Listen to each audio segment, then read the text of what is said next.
Hi guys, I'm Kay Smith and welcome to Outlier, where we share inspiring stories of ordinary people doing extraordinary things outside of their comfort zone in a bid to help other outliers and entrepreneurs do the same. Today, we are reviewing Daniel Mee's episode from Hakuba Snow Sports School in Japan. We'll go through his key takeaways.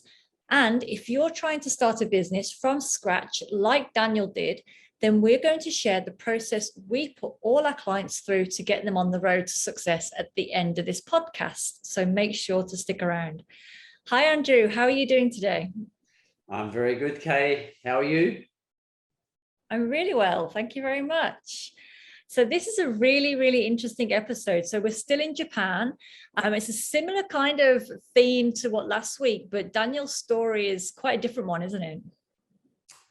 Yeah, a very inspiring story. Dan was a best mate of mine from school. I know what he's like as a person, or what he used to be like when I used to hang out with him every day. He's very, very determined. He was from an outlier town in the deep south of New Zealand, which was Dunedin, my hometown. And Daniel Mee has always had a passion for sport.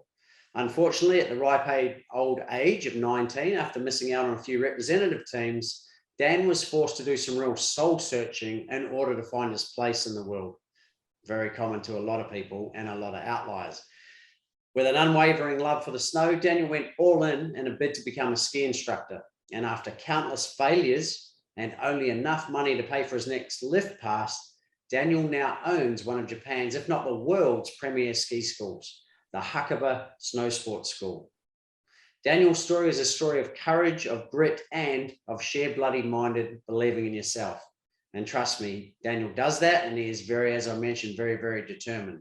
So if you haven't seen it, you can check out the episode here. I'll put the link for you there, but definitely worth a watch. Some real nuggets of wisdom. Yeah, and especially because, again, he was in a foreign country, starting from scratch. But, you know, as all of our outliers did, he had the passion, he had the drive, and he just had the belief that he could make it. Yeah, it's a great story. It's a story of having no money, essentially, like literally had enough money for his next lift pass. And we talk about this regularly, Kay, is that wealth is what you have when you have no money, or if all your money disappears. So essentially, it's like, if all my money disappeared, what would I do tomorrow to create money? And essentially, there's a profiling tool that you can use, and I'll put the link below here for you if you want to check that out, that literally says, what is your natural talent? And we all have an innate way of operating. So for me, if I ran out of money today and had to do something tomorrow, I'd be a creator. And creators are all about creating the next best product. Kay, we know you're a supporter because you've done your profile. So you're all about leading the team and connecting all elements of the team to get the best outcome, to be able to flame the creation that's been created by the creator. And then there's 8 other profiles. So Dan, naturally, he looked at his passion, which was skiing, and he looked at the way he wanted to do that. He had a Bachelor of Education degree. He had a Bachelor of Physical Education degree. So he was a high school teacher, as well as having the physical education background. And so from there, initially, he started as a ski instructor, and then he became, working for someone else. And then he became a ski instructor working for himself for private clients. And then we'll talk about this as one of my key takeaways shortly, is then he flipped into being a business owner, which is a real, shift from being sole practitioner. But anyway, went into a business owner in the beautiful town of Hakuba in Japan. And the rest was history. And now he's certainly got more money than needed for just a lift pass. Amazing. Yeah, it's a really, really inspiring story. And again, a beautiful location. So just watching the video and just seeing where they are, it's just worth watching the episode just for that as well, isn't it? Yeah, absolutely. Like, it's a great journey, right, of being, and this applies to obviously all the outliers out there, all the entrepreneurs. If you're maybe even employees, right, if you're starting as an employee or a sole trader or practitioner, which Dan did, he was an instructor, it's about the transition, I guess, to then becoming business owner and then having many instructors working for him. So in Dan's case, he used his entrepreneurial genius, which, just speaking to Dan, I know would be creator, which is all about creating a better product. He now has, when we interviewed him, because he's been shut for 2 years with COVID, or very minimal, like he's had minimal staff on for the last 2 years with the domestic market in Japan. But he had 62 instructors when I spoke to him and 70 staff in total. So that was quite an entrepreneurial mindset shift in one regard there. So, it's a real interesting one, Kay, when you look at, say, an employee mindset where they just turn up to trade time for money and they're helping someone else, to then what is it that changes in someone to then go, I'll take on the responsibility and the risk here to set up my own business. And what happened there was, so he used to go and take families and that for weeks skiing throughout Japan. And then one of the resorts in Japan or in Hakuba asked him, would you be interested in setting up a ski school here? And initially, it meant he was going to have to reduce his income for a few years, actually, but he could see the bigger picture. And obviously now with 62 instructors, the next point here is the leverage part. So he's gone to having a sole practitioner or trader mindset, which is all about him trading his time for money by providing service and being paid well for it, to then saying a business owner mindset is, who can I get to do this for me in each of the different roles within the business? So that's a real interesting one around the power of leverage when it comes to being an entrepreneur. So leverage is about being able to get more done for less effort. So if you look at Dan, he still does lessons once in a while, but he's not the one taking the lessons anymore. He's the one more working on the business. He does work in the business at times as from a managerial perspective, but he's not the one on the snow at the coalface taking the lessons anymore.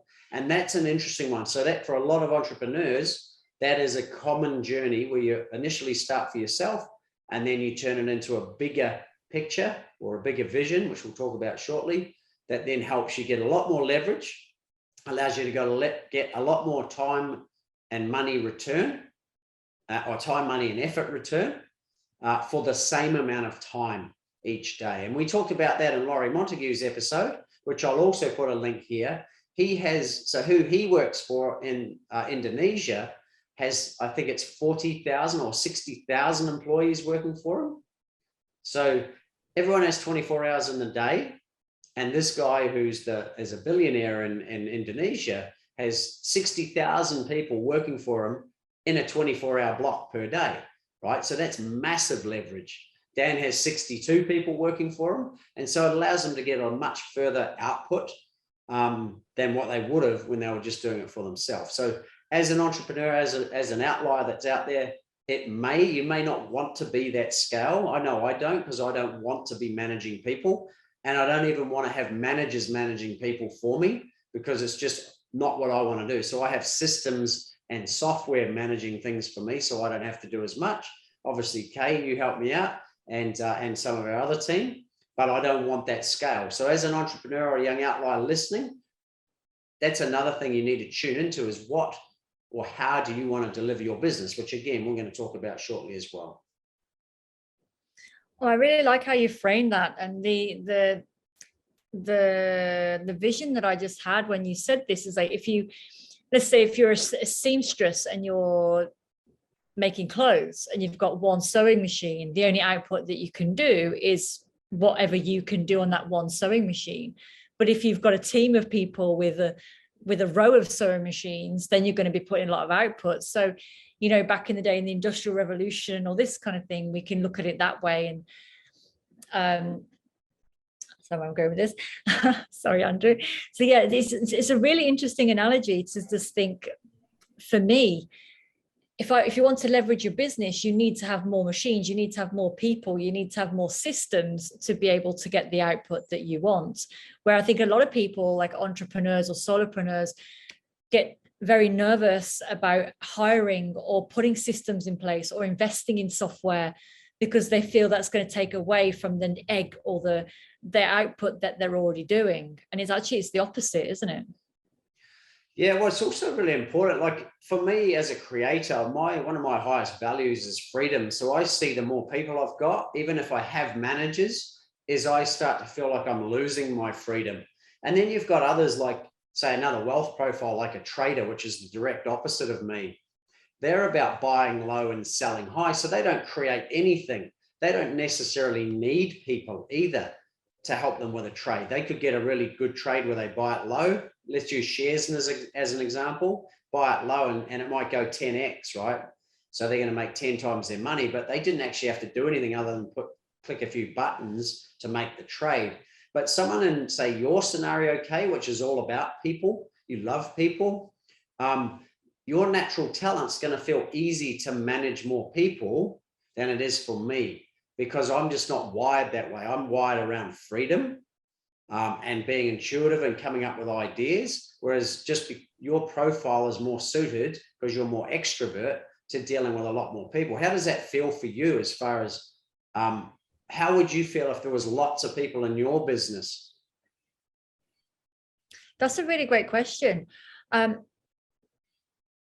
I guess for me, it would definitely depend on the people. It has to be the right kind of people. I think if you're in a business or you're in any, or even if you're as an employee, as a manager, it's very important to have the right team, because otherwise it can get draining and you might be fighting against people, egos and things. But having the right people and the right team, it's always a pleasure. Like I really enjoy to be around people. I enjoy to have people to work from and to tap into their strengths. Okay, you're great at doing that. Here's this. You're great at doing that. Here's that. This is the goal that we're all aiming towards. And we all put our collective geniuses together, and then we get the output. And that for me is very rewarding. Mm. So again, it's something we always talk about as alignment, right? As long as you're attracting the aligned staff, e.g. they're aligned with your vision, it's going to feel easy to you, right? It's just natural.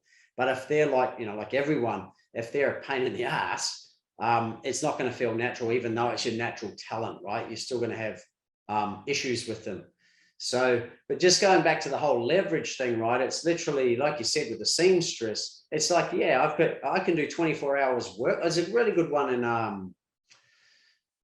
Rich Dad, Poor Dad. He talks about Robert Kiyosaki's book. He talks about two companies were given a contract to supply water to the town, right? And one father and son carried buckets of water every day, right, from the river to the town's water supply for the villages, right? And they just did it straight away off the bat. The other party went away for 6 months and no one heard from them. And then 6 months later came back and they built a pipeline from the water to the town, and no one needed to carry any buckets. It just literally piped the water up through to the town, right? So that's a lot more volume than being able to having to carry water every day, 24 hours a day, back and forward. How tiring is that? So it's a really good analogy to think, how do I, instead of carrying buckets, how do I build pipelines? Now, when you look at the profiling tool that I put the link in the description below, it talks about there's two sides to being able to make your business bigger. One is through magnifying yourself, becoming a bigger brand, etc. Like think about an Oprah. She was one person with a small team behind her, but had such a massive brand called Oprah that she was attractive to a lot of people, right? People wanted to be on her show. Sponsors wanted to get behind her because of her message. And then there's multiplication. So if you look at, say, Ray Kroc and McDonald's, his is all about building a better system. So his profile was a mechanic and he'd build a better system.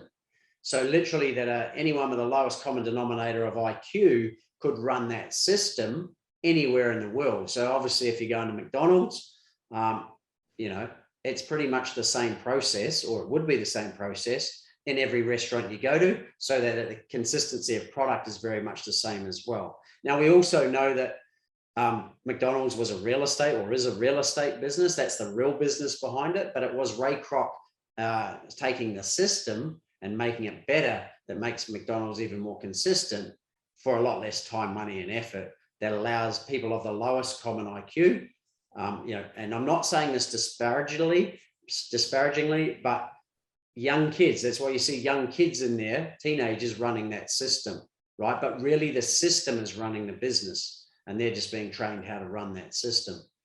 So that's really important. So I know we've gone on a bit about that point around leverage, but it's essentially how do I get more time, money, and time and money uptake or increase.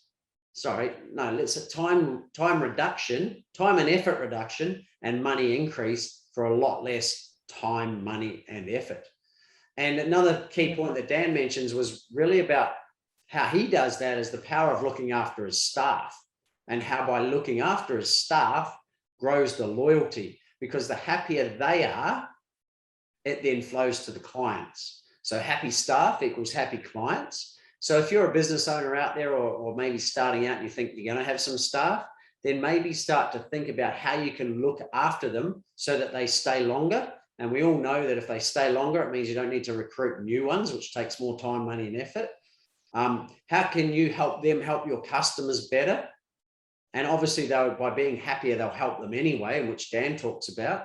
And then they'll also help refer other like-minded people to work for you, which means you don't have to do the recruiting. It also means that if you know that they're a good employee, they're probably going to know other good people. Like attracts like.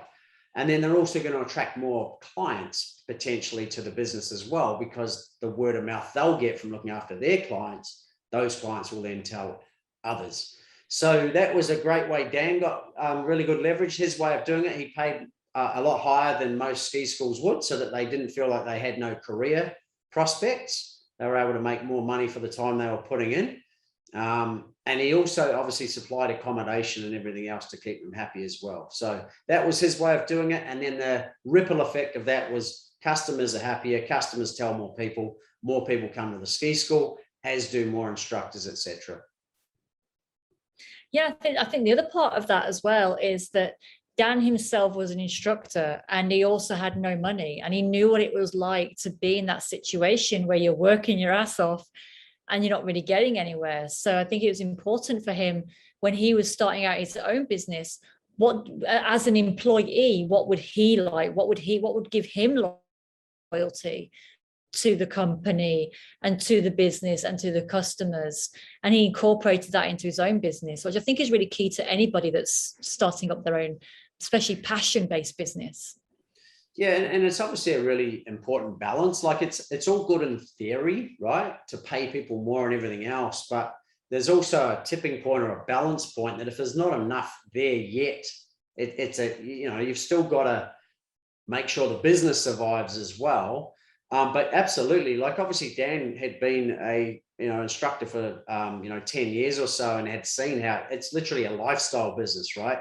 You get to go skiing for free after your lessons that you've given, and you're not getting paid a heap of money, so you might only have enough to survive for the week. But as he did, he got to 30 and when he was at the turning point, he said, can I keep doing this knowing he's got a family, he's got married, he's got a young family starting, or do I have to go back and use some of my other natural talent skills like marketing in Dan's case to go and apply it to someone else? So he made the call, no, I'm going to commit to this. And as you said, Kay, he took the things that he learned from it as a way to say, I'm going to do this differently. And it was obviously looking after his staff was a big one, because he saw the power of looking after the staff and what they could do for repeat business with customers, etc.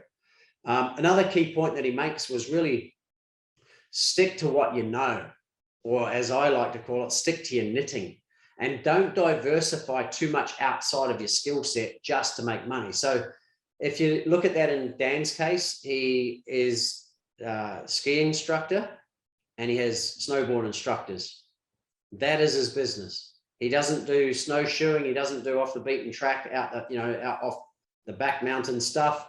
He doesn't do mountain biking in summer because he's got the facility and it's all, mountain bike country, purely because he just doesn't know those skills as well as skiing and snowboarding. So again, it's the power of mastery as well. He just sticks to what he's good at. And they talk about it in the book Outliers. It's the 10,000 hours philosophy. If you stick to things for 10,000 hours, you should become a master in it. So if you're a young outlier or an entrepreneur out there and you're diversifying everywhere and trying to be everything to everyone, you might want to rethink that. Yes, such a good philosophy. This we've spoke about it before as well, about the 10,000 hours and really sticking to what you. Well, it's sticking to what you're good at, but I think some of the outliers that we deal with is that they're not quite sure yet what they're good at, and they do kind of go everywhere because they don't have the confidence and they don't have the clarity to really go, okay, this is what I'm going to do. Well, the good news, Kay, is we very, very shortly, I'm just going to share one final thought about that Dan shared, but we're going to put you through a process, if you're listening or watching, that will help you get that clarity and direction very, very quickly based on who you are as an outlier. So before we do that, Kay, I just want to share the final thought that really struck home for me with Dan, is he talks about when you believe in your strengths, other people look past your weaknesses. So, and this is an interesting one for Dan, you've got to watch the episode to understand it, but he says, even if you are not good looking, you are a beautiful person when you believe in your own strengths. And I think that's just an awesome quote. Because, and the way I look at that is most people are stressed about what other people think of them, right? So we all go out through our day-to-day life thinking about everyone else and what they're thinking of us. And the reality is everyone's favorite subject is themselves, not you. So they're not actually worried about you and what you perceive that they're thinking about you, if that makes sense. So as Dan says, stop worrying about what others think, focus on your strengths. And by doing that, you're going to be successful. And that's, again, like why we recommend this profiling tool, because it highlights your strengths so that you can then stick to them as opposed to improve your weaknesses, because that's just hard work and requires time and effort. And then find other people who have the strengths that are your weaknesses. And then you form a really good team. So again, Kay, really great final thought from Dan. Fantastic story. And I'm biased because I've seen Dan from when we were young, right? We from the age of 10 and 11, 12, we were great mates. So I've just seen the evolution, but I'm not surprised because I know how determined Dan is, and I know, he's not the tallest guy, he's not the strongest guy, etc. But he's definitely one of the strongest up here, and it just proves that it's not about the physical, it's about the mental, emotional, and when you get that in alignment with the outcome that you want, you'll certainly achieve it, as Dan does in everything that he does. Fantastic. So as you mentioned, we're going to go into how we can help others wanting to start their business. And we've got a step-by-step process of that. Yeah, this is my what I've created as a structure based on the thousands of clients I've dealt with. But it's literally a no-brainer way of getting full clarity and direction around your ideal, you, and then making that a business. So if you want to turn yourself into a business, this is the process we use. So it's step one of the Outlier program, the Outlier coaching program. And I believe it's the most important part of the program. And what's interesting is it's a step that not many people do, because most people say, if you want to start a business, find a hungry market and give them what they're after, right? Now, to me, where that falls down is if I'm not passionate about what I'm offering them, that ain't going to last very long. So I'll give you an example. Let's say that everyone needs accounting, right? And my old man was an accountant, and all businesses need an accountant, right? But if you're not passionate about it, and I'm certainly not, I would last a week, right? My old man, even he enjoyed it, but he got his passion outside of his business through car racing and stuff. So even he, over time, didn't enjoy it as much as he could have. So the first step in our step one of the Outlier program is obviously to identify your passions or passion. So what is it that you would do for no money? What is it that you love so much you can't stop thinking about it? And if you don't know what it is, we have a meditation process. And if you've watched prior episodes of the podcast, I've use Kay as a conduit for herself to tune into what her passions are, and then she shared that with you. So first step is tune into what are your passions, and we have a whole, as we mentioned, a meditation process we use. We use our meditations for every step in this process as well, because often what we think we're passionate about versus what we tune into and really feel about what we're passionate about are actually completely different things. So Kay, do you have any thoughts on that, like from me guiding you to find your passions or get clearer on your passions that you'd like to share? Yeah, that final part that you just said actually is very powerful, in that we sometimes might think that what our passions are, actually they're not. It's usually based maybe from society conditioning or conditioning that we've had from childhood. Maybe not personally, but maybe we had parents that decide that we have to be doctors or lawyers, or maybe like your father being an accountant. You grow up like this, and so you think that your passion is this. But when you really tune in, do these meditations and listen to what your subconscious tells you, you can actually find something that resonates with you more and find that aha moments of going, yeah, that's me. That is my passion that I just haven't allowed myself to explore or to let through. Yeah, it's a great point. I had a client once, I wrote about this in my book actually, that his father was a lawyer. So he followed the law trail, the journey, because he felt, that's what everyone does in our family. But he ended up getting heart disease, which is no surprise, right? And when he finally tuned into his heart and what his heart really wanted, he wanted to be an artist, which is so different to being a lawyer, right? But when he tuned into that and he acted on that and started doing art, his heart improved by default, right? So his heart disease disappeared essentially. And that's so common, right? We see that our physical body and our physical environment is a reflection of our internal environment, be that our thoughts, feelings, and beliefs. So if our thoughts, feelings, and beliefs are out of alignment with what we really want, then very soon our physical body and physical environment starts to reflect it back to us. And I talk about that in my book. That's called dis-ease. Dis means to move away from.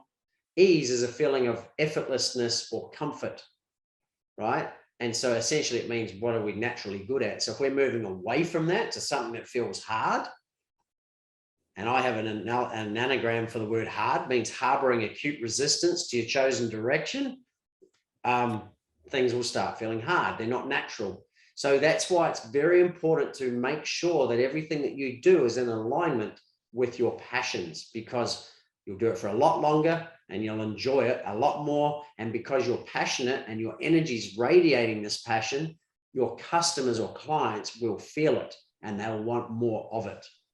So extremely powerful. And the next step is then to identify your talents.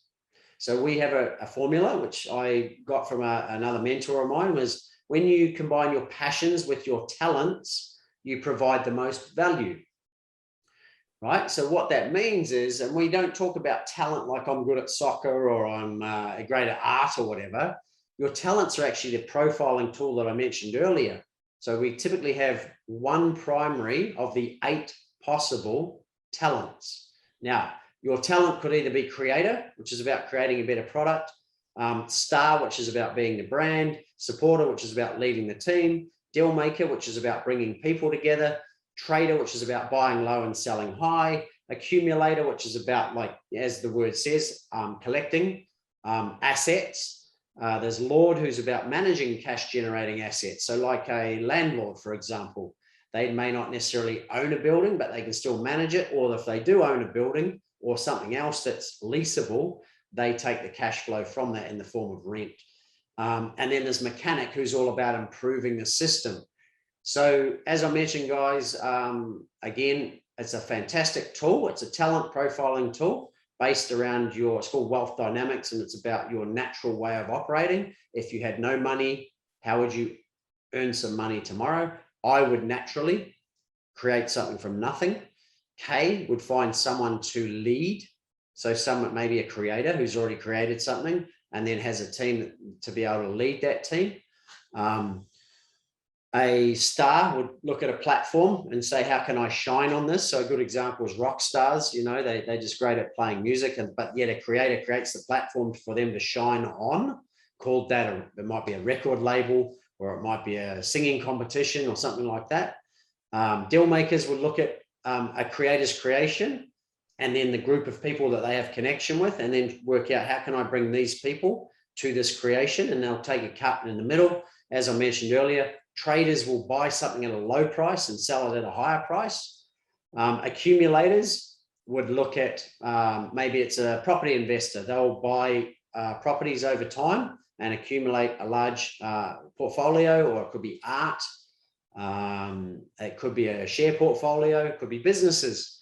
A lord will look to find things that they can rent out.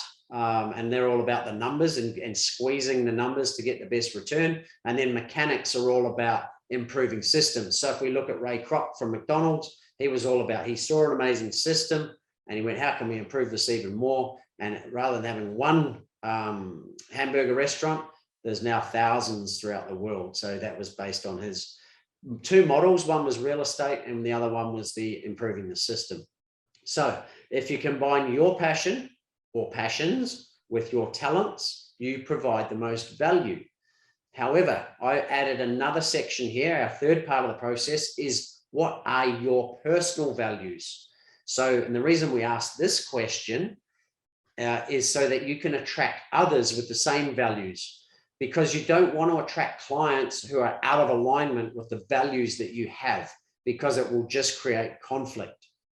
Right? So we've got a system in there that we've put in, or a step in our system, that gets you to get real clear on your values. And I'll give you an example of mine.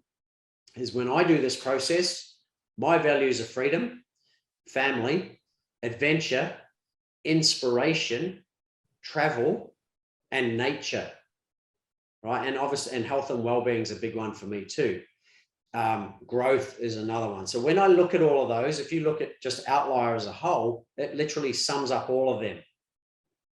Right? So I go to amazing places. That's my adventure and travel.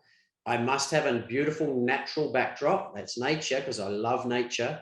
And I share inspiring stories of ordinary people doing extraordinary things outside of the comfort zone. Now, why is it outside of the comfort zone? Because growth occurs outside of the comfort zone. So if you see Outlier as just a beautiful depiction of my values, and then the people that I share in these episodes, they have the same values. So that's really important that we have that alignment. What do you reckon, Kay, on that one? Yeah, I really like how you use Outlier for that analogy as well, and that your personal values has created the Outlier brand itself and what you do, and everything what you said about the wealth dynamic and the wealth profiles as well. I think these are very important for our listeners to really digest, because we've spoke about this quite a few times, because it's so important that everything that we do should be aligned with those things. And I remember when we did the meditation on values for myself, and that was really interesting, because I think I need to remember, actually, I've heard about, there's one as happiness, for example, was a value for me, which is, it's really important, just to being happy. What makes me happy? Being around happy people, being around, doing things that light me up. So that might not be specific, but I know personally what are those things that light me up. But like, and working to my profile is part of that. Being a supporter, being in a team, being in a community, doing these activities are the kind of things that make me thrive in my environment. So I think, yeah, it's very important that our listeners understand this. Yeah, so and the reason I say this, I know I'm biased, but I've seen it so many times, right? And you, if you're listening to this or watching it, you'll understand this. If you're attracting all these people that are out of alignment to your business, something isn't right in you. You might be saying, I'm just taking the money.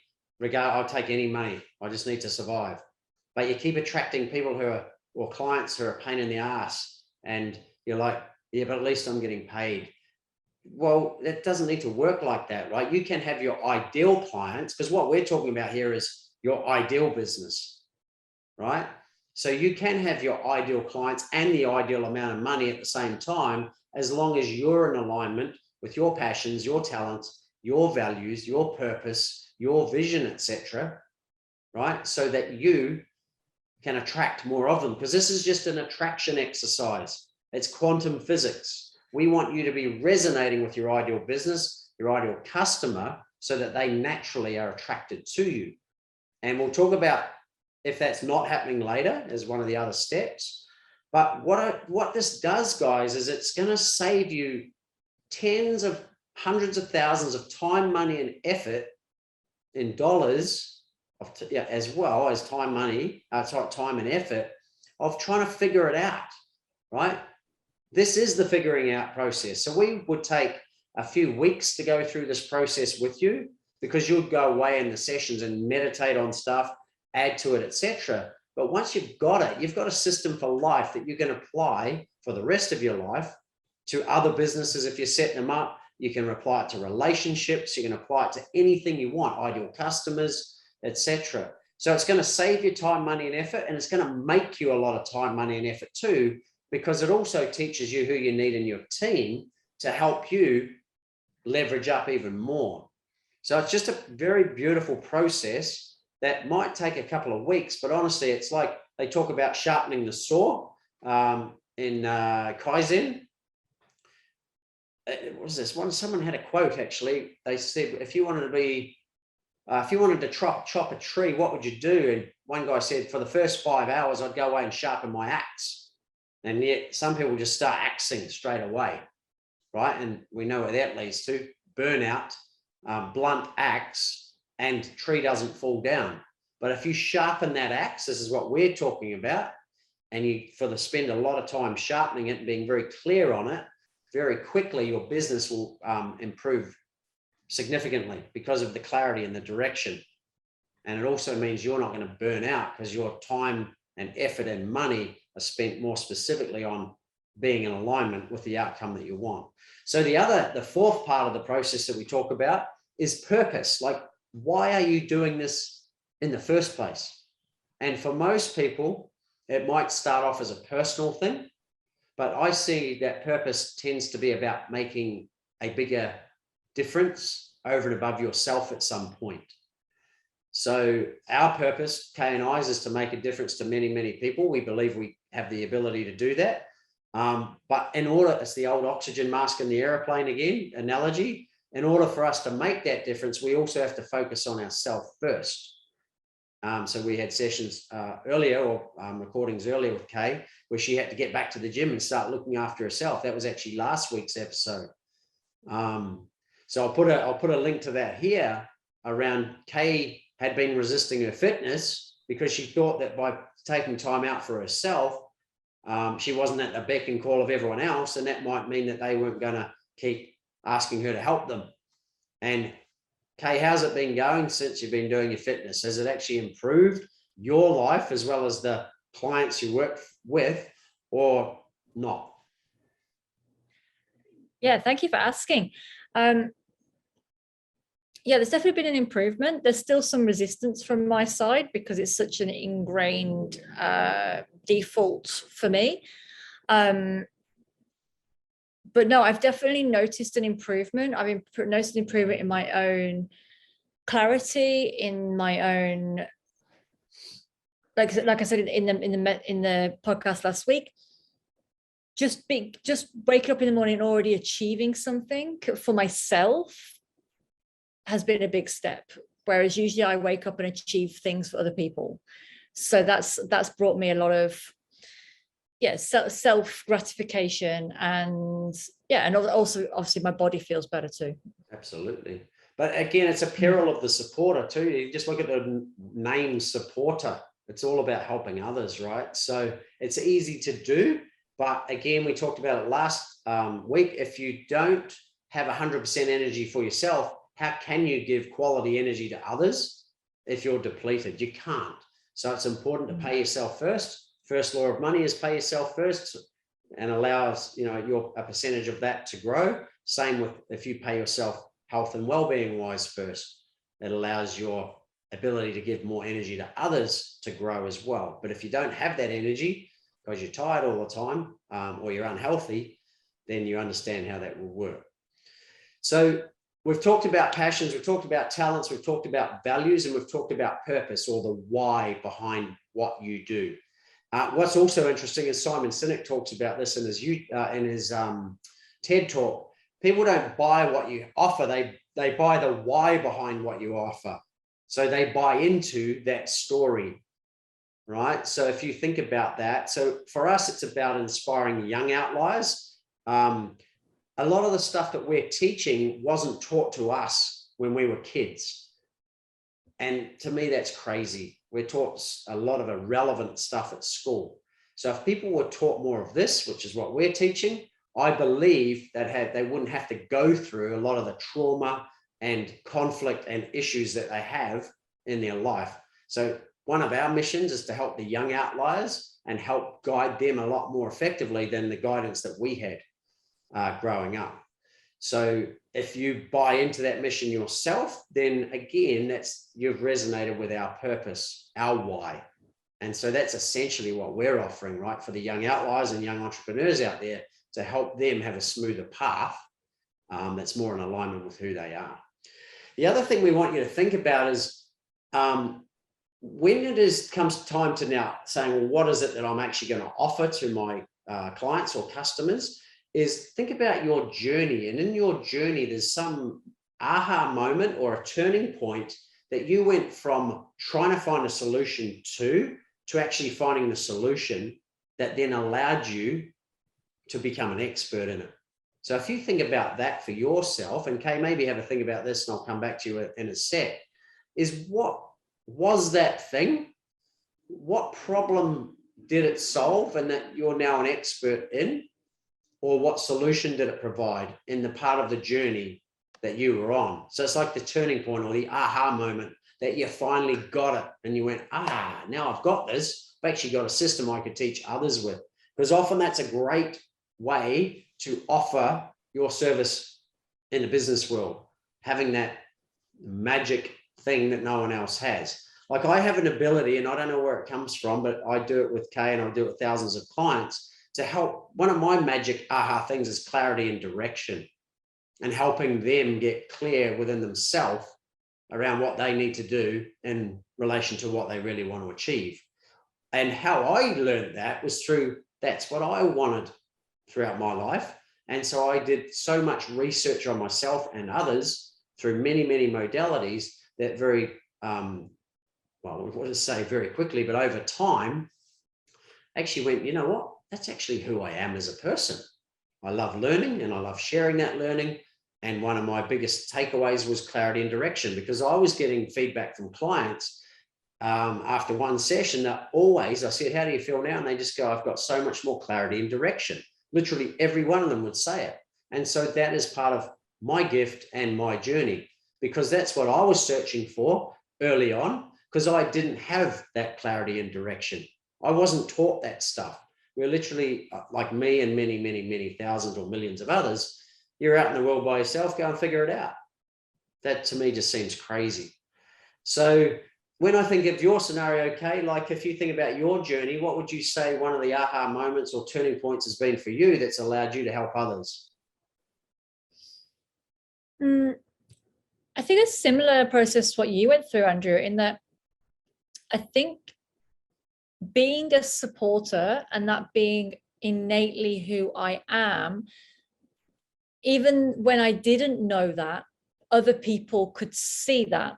And what I mean by that is that people share with me all the time. I can sit somewhere, someone comes straight up to me and just start sharing about themselves, about their life, about their business, about anything.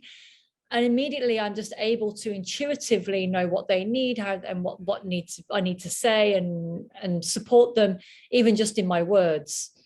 And so it took a while for me to really figure out, like, that's actually a gift of mine, before I'd be like, why do people always speak to me? Why, what, and I would feel nervous, like, what do they want? And did I give them what they wanted? And so there's always insecurity. Whereas now I really understand that this is a good gift for mine. And because I see that as a gift, and because I have that aha moment, I then have that clarity to go, this is how I can support this person. And that might even be just offering a contact. This is who you need. This is where you need to go. It might not necessarily be me that needs to do it, but I might just have that little bit of information that can help them on their way. And then from that, I also then get that sense of satisfaction as a supporter and as my profile that interaction went well. Whereas before it might have been a bit negative and, I want to hide because I didn't know who I was. Yeah, but what's fascinating, there's two things that stand out there for me is like, how easy does it feel for you to do that? Effortless. It's totally natural, right? But here's the thing, and this is a bit of a warning, I guess, for all entrepreneurs, is the thing that feels the easiest to us is the thing we often just give away freely. So for me, I've got that many ideas and so much creativity around stuff. It doesn't even feel like effort, right, or work to me. So I happily give it away. But sometimes that's detrimental in the business world because I'm giving things away for free. Kay would be connecting people to other people because that's just how it's so easy for her to do that because she's so connected. But sometimes, like Kay, you have to, and this sounds calloused, right? You have to have an agreement and a payment before you make that connection. But yet that kind of goes against the natural side of it for you to just give it, right? Would that be true? 100%. There's been many occasions where I've given myself very freely and then used my energy that way as well. Like it's just been a very free, a one-way energy exchange. So that also has been part of my journey to, okay, how do I leverage on that? How do I not give it away so freely? Or how do I see that and go, okay, well, maybe this could be a win-win for both of us rather than just a one-way exchange. Exactly. And I'm not saying we shouldn't do it because honestly, if I had to hold back all my ideas until someone made an appointment and paid me, by that time, the ideas have often gone, right? They've moved on. There's that much ideas and creativity coming from me. And I'm sure with you too, we don't want to not help people. So there's a balance that we have to find, but it also raises the next point. So the last point was essentially a zero to hero journey. So in that journey, what did you learn and now what can you share with others as a business? Then the next part of that is, what is your preferred business model within that zero to hero journey that combines your passions, your talents, your values, and your purpose?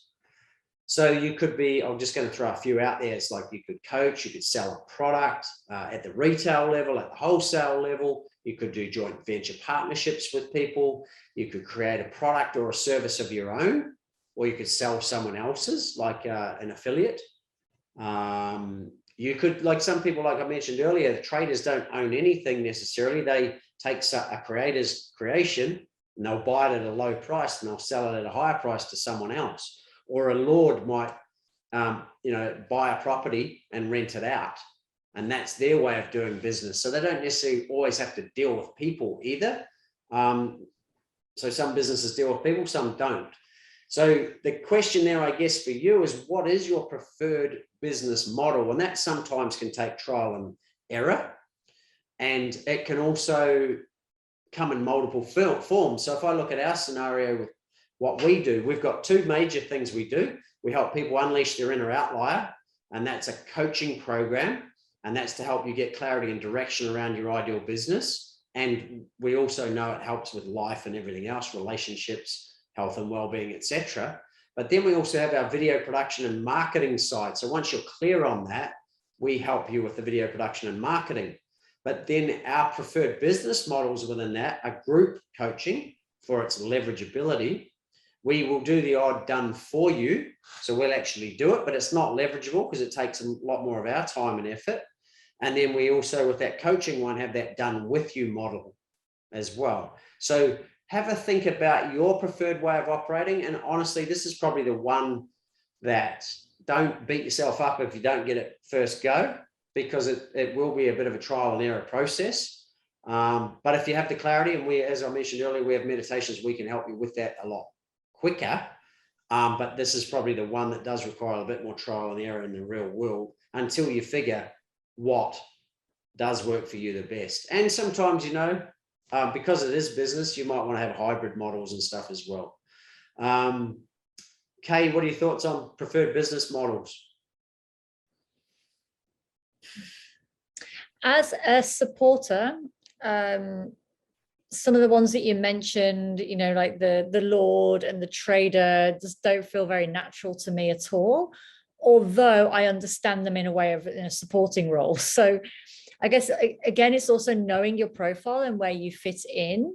Like a mechanic, for example, like, one of our team members, who Sonia, bless her, she helps us with all the mechanic stuff of the systems. From her perspective, like her preferred model would be to set up the system and to support somebody in that role, and to be a freelance, or to work on this way. So where was I going with that? Well, I think she does it too in a very introvert way, right? She doesn't want to deal with or be a face for the business. She does it in the back end, right? And she's very shy, so she doesn't want to be more like you, where you're happy to be around more people, right? More extrovert. So supporters are more extrovert than mechanics are more introverted. You're happy to be around people more. So it's interesting too, just in Kay's scenario, because she's a supporter, good businesses for supporters are like, a supporter is someone who flames a message or a creation. So they take a creation and tell more people about it. So a great example for that is Kay's a great public relations person, where she connects the audience with the message and gets it out there via the media and stuff.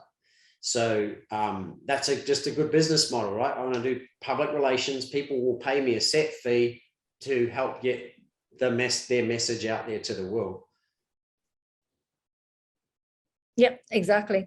And that's, so knowing my profile, know what I'm good at, then I can choose my business model. But if I was to then set up my own business, what would my own business look like? Well, I would then have a team, but I would be very in tune with what that team looks like, and what profiles of my team I need to make me successful, and am I aligning myself to the right clients and this. So I think the business model also really has to encompass other dynamics as well.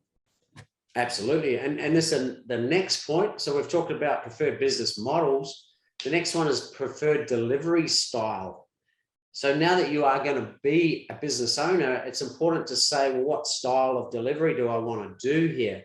And examples are, you could be a coach, you could be a teacher, you could be a manager or a leader, you could be a presenter, you could be a mentor that helps others, you could be an author, or you could be a facilitator. So it's really important to get really clear on that. And I'll give you an example of that. I used to do, when I first started doing speaking for my health club business, for health and wellbeing, I went to a presentation and I was in presenter mode, where I felt that I had to present it in a certain way. And my God, it was horrendous. And I felt so out of the flow, because it was literally, presenters all about getting up and just presenting or telling. So it's like get up in front of the class and just say from A to Z, tell a message. It didn't work for me. So I went away from that, because I got 3 presentations for this company in 3 days.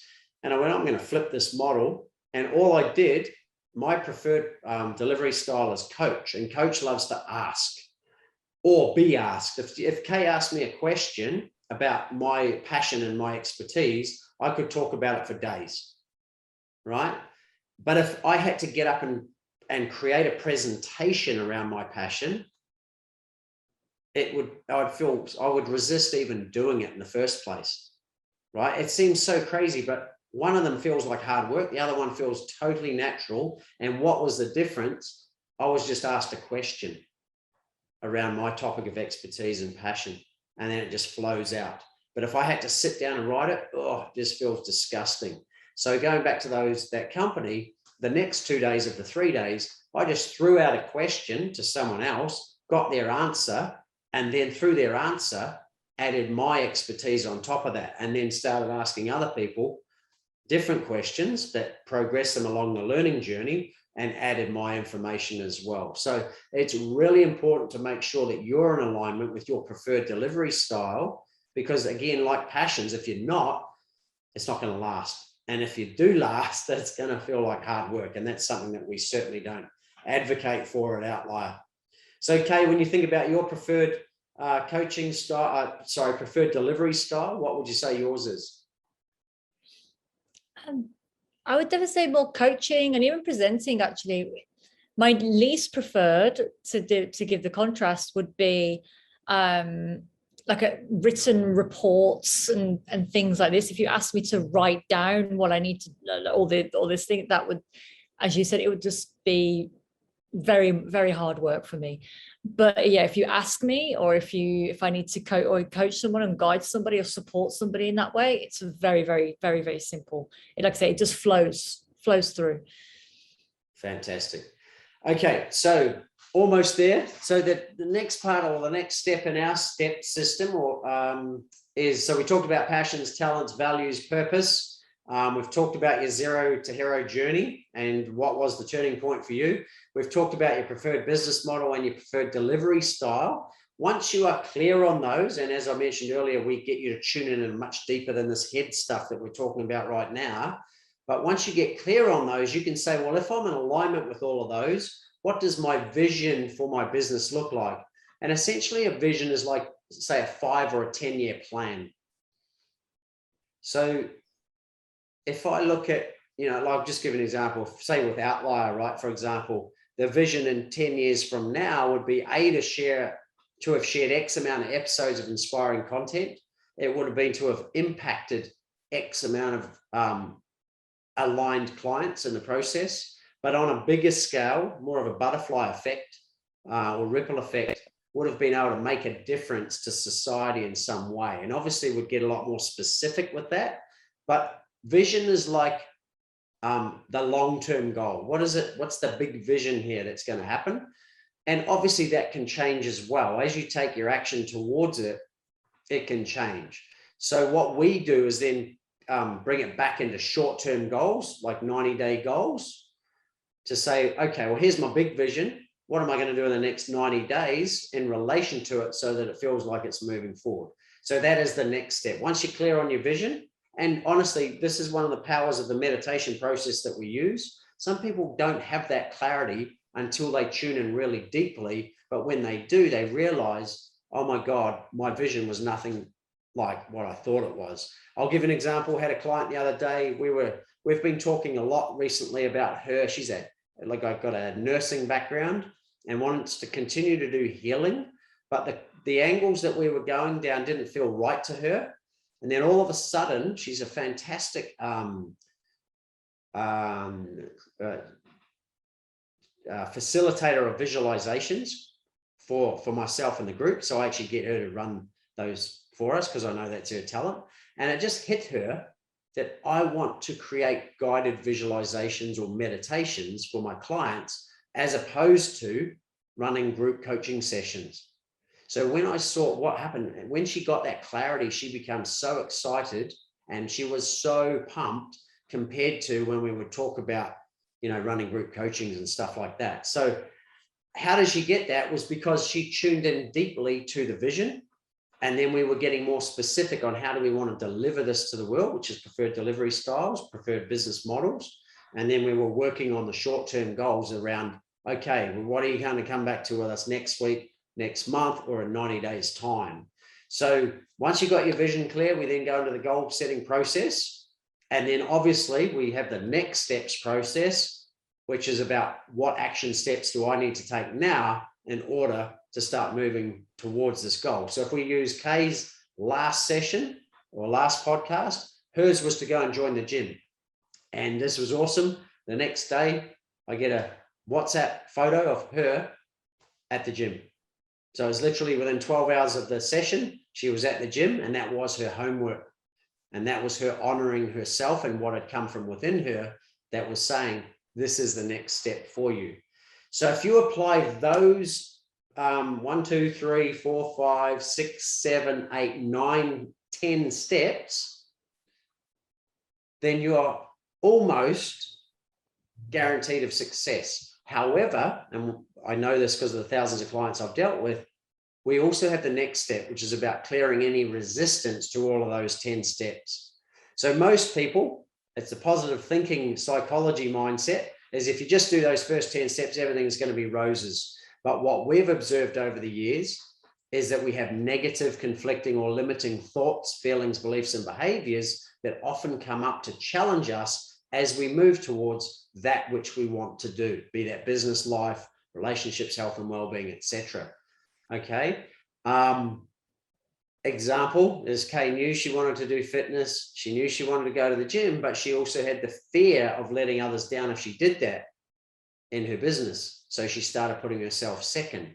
Now, you can't forecast that stuff until you start moving towards what you want.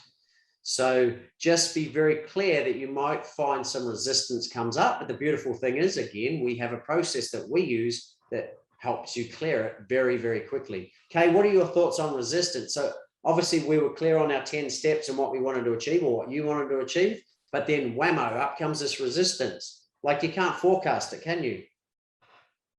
Absolutely not. And every time we do the podcast and we do the meditations, there comes clarity, and there comes the next steps, and you take those action steps, and the resistance comes up again, and that's usually as unresolved or whatever it was. Sorry, Kay, you cut out there, just that last part. Oh, sorry. So I was saying that when the resistance comes up, like every time we do the pod, taking action on the clarity, that's when the resistance comes up again. And that's usually from this subconscious traumas or situations that happen child or even as an adult. But we said it's not just a case of getting clear on your goals and clear on your next steps. We have to also look at what triggers comes up that might get in our way, and that we then have to resolve. And it's a process. It's not something you do in one meditation. It's a whole journey. It's part of the whole. If we've got a 5-10 year goal, there's going to be something coming up consistently that we need to overcome. Yeah, a great point. I knew it dropped out a little bit there, but you mentioned about, there's often childhood beliefs that are created in traumatic scenarios that then affect how you believe about yourself. So therefore, you start attracting more of those things subconsciously in your physical environment, even though you feel like you're focusing on the first 10 steps. It doesn't make sense, right? Success looks straightforward, but you can't reaching it because you've got this subconscious stuff happening. So we help clear that. And the best analogy I use for that too, it's like a business journey is about climbing a mountain. And if you think about it in the fairy tale days, it's like you got to cross the bridge, and under the bridge is a troll. So you got to deal with that. You got to fight that one off first, and then you got to go up further. Oh, and then there's a dragon breathing fire at you. So as you climb up the mountain, there's all these challenges until you get to the peak. And then obviously you get to come down and it's all about more the freedom and all the benefits of the success. But yeah, anyone who thinks the path to success is a smooth journey is kidding themselves. So obviously we have a tool to deal with that. It's it may feel confronting, but it's actually liberating. Okay, you'll attest to that. On paper, for some people they might freak out. Oh, I don't want to deal with that. But the thing is, if you don't deal with it, you're going to be carrying it all the way up that mountain with you, which again, just going to take a lot more time, take a lot more money, take a lot more effort, and it's just going to be tiring, and no one wants that for you. Right. And an analogy that I like to use as well, which is really applicable to you, Andrew, is like athletes and going for the Olympics. Like nobody reaches the Olympics you don't just suddenly decide to do volleyball one day and learn the skills and then you're at the Olympics. Like it's a challenge every time. You got to go through the stages, you've got to beat your competition, you've got to train yourself, you've got to overcome the hurdles, you've got to get over the injuries that come, you've got to it's never going to be an easy straightforward road to the gold medal. And unless people are really willing to take on that challenge and say, I want that gold, and I will do whatever it takes. And as well, you know, you're going through athletes, we all have coaches, we all have mentors, and there's nothing wrong in reaching out and having support in business or in life. Everybody that's successful has that support. So I just really want to urge people to, even if you just do the meditations and take that on board and let us help you that way, or find a mentor, or get in touch with us. It's really, really valuable if you want to be successful. Well, it's just going to fast track your success, right? With a lot less time, money, effort, and resistance along the way. So, Kay, I want to talk about, so we've just identified 11 key points that we look at in our step one of our process. Now, as I mentioned before, these are all about you. So we get you in alignment with you and how you want to do life and business. And then the reason we do that is so that you attract others who are in alignment with your vibration, right? And as I mentioned, most marketers and business coaches and everything else talk about the market first. I don't believe that, because it doesn't matter if the market is there, but if you're out of alignment, it ain't going to be successful anyway. So our second step in the process is the market. So we're not going to go into it today, but the market process is all about getting clear on your ideal customer or client. What makes them tick? What makes them get up in the morning, right? So that you're both resonating with each other. And then ultimately, here's the kicker. Your ultimate or ideal customer is actually just a reflection of you. So the fastest way to attract them is to be more of them yourself. The reality is they are you. So you look at all your passions, talents, values, purpose, etc., and you live that to your full on a day-to-day basis, you're going to attract others who are in alignment with that. So how do we do that when we're starting out? We don't just go, bang, now I'm clear on all this stuff, I'm just going to go out there and create a website and a logo and get this happening. We create a pilot and we invite people that we feel are in alignment with what our offering is. Remember our zero to hero journey, the problem that we can solve or the solution that we have for people based on what we went through. And then we create a pilot to put them through our process or our service or our product or whatever we're offering, and get testimonies from them, get feedback from them, use them as a way to improve our system before we offer it to the real market. So that is step one of the Outlier program. Step two is identifying our ideal customer and market, and then creating a pilot to see if there's even a business there in the first place. And then utilizing all of that feedback for our marketing, etc., that then we can start using if we do decide that there is a business in this. So that is our step two. Again, it's all about alignment. Everything we do is about alignment. We know if things aren't working somewhere in us, we're out of alignment.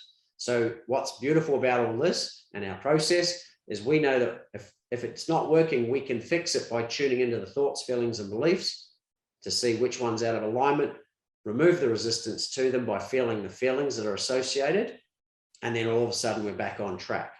So Kay, as a young outlier, a young entrepreneur yourself, how do you feel about what we've just discussed today, and how do you feel it's relevant to other young outliers and entrepreneurs out there?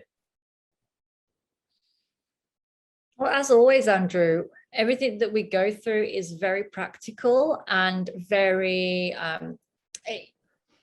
but it completely makes sense if you go through it. So it's really something. It's common sense if you know what it is. It's what's that word? You only know what you know, right? So I think this is really powerful for anybody that's listening to this podcast and really wants to start a business, to go through these steps step by step, do the meditations.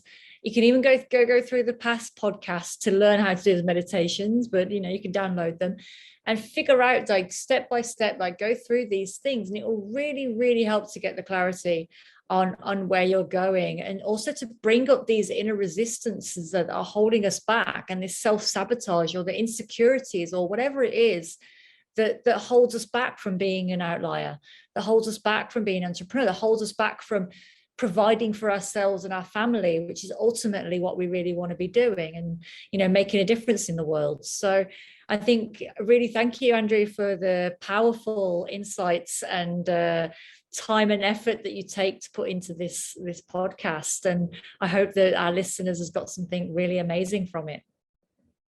Yeah, and Kay, thank you for that. I just want to reiterate what you said is sometimes what we're talking about, you will know, or you will feel if this is right for you. Sometimes for some people, they're in their head so much, it just goes over their head, or they just go, oh yeah, I've heard about all this before. We are saying things today on a bullet point level, but how we do it is so different to the bullet point level coaches out there. We do it at a much deeper body wisdom level, that until you go through that process, and I promise you, we'll have a different conversation after you've been through it, that you don't actually, that what we're talking about is a knowing process today.